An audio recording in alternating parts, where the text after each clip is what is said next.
पूर्व प्रधान के इशारे पर फर्जी तरीके से SC/ST एक्ट में फंसाने की धमकी। दरअसल मामला गाजीपुर के नोनहरा थाने के मोहनपुरा का है, जहां पर ग्राम समाज की जमीन पर तहसील प्रशासन की तरफ से धार्मिक स्थल का निर्माण कराया जा रहा था, लेकिन यहां के पूर्व प्रधान प्रमोद यादव और उसके बड़े भाई स्थानीय बीजेपी नेता मंगला यादव के द्वारा कुछ अराजक लोगों के साथ मिलकर उसका निर्माण करने गई टीम के ऊपर हमला किया गया। इतना ही नहीं, इन लोगों द्वारा सवर्ण युवकों को फर्जी तरीके से SC/ST एक्ट में फंसाने की धमकी दी जा रही है। गांव के लोगों का कहना है कि जिस जगह पर निर्माण कार्य कराया जा रहा है, वहां पर सदियों से गांव के लोगों द्वारा मरने के उपरांत घंट बांधने की परंपरा चली आ रही है, लेकिन पूर्व प्रधान द्वारा वोट के खातिर गांव के लोगों के बीच वैमनस्यता का बीज बोया जा रहा है।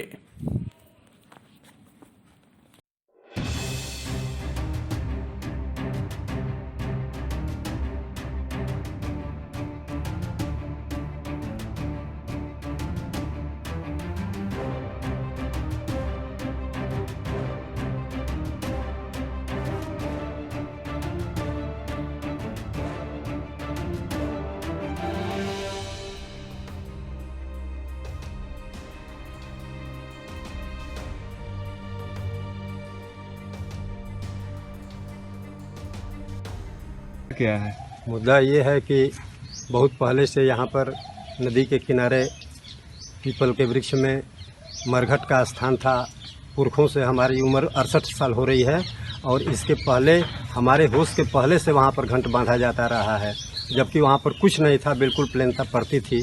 और इस समय कुछ गलत राजनीति करने वाले लोग अपनी राजनीतिक लाभ के लिए वहाँ पर दोनों पक्ष को, हरिजनों को और गाँव को ये लड़ाना चाहते हैं। हम लोग वहाँ पर साफ़ सफाई करने के लिए मिट्टी और वहाँ पर चबूतरा बनाना चाहते थे, जिसके लिए तहसीलदार महोदय आकर के चिन्हांकन भी कर दिए। और जब काम लगा तो यहाँ के राजनीतिक लोग इन हरिजनों को लेकर के सारे हमारे मजदूरों को भगा दिए, गड्ढा तोप दिए। और फिर लड़ाई के लिए जब पुलिस फोर्स आई तो उस समय उनके ऊपर भी ढेलेबाजी हुई। इस तरह से ये लोग बराबर हम लोग मिलजुल करके बाबा आदम से आग करके रहते रहे, उस माहौल को बिगाड़ दिए और बार बार ये लड़ाई। मन में क्या आशंकाएं हैं?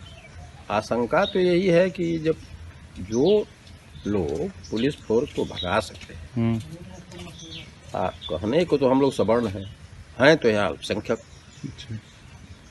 तो वो लोग क्या कर सकते हैं क्या पता, कुछ भी कर सकते हैं। आते हैं जाते हैं, गाली देते हैं, सब सुन रहे हैं। अच्छा, और आगे घंट का काम वहीं होता है और गांव के ही कुछ राजनीतिक लोग इस माहौल को बिगाड़ना चाहते हैं। हरिजन बस्ती से मीटिंग करके उस चबूतरे का काम शुरू हुआ था, लेकिन उस मीटिंग के बावजूद आकर के जहल घोला गया और यहाँ विवाद पैदा किया गया। 3 थाने की फोर्स जिससे भाग सकती है तो गांव में माहौल किसी भी तरह का बिगड़ सकता है।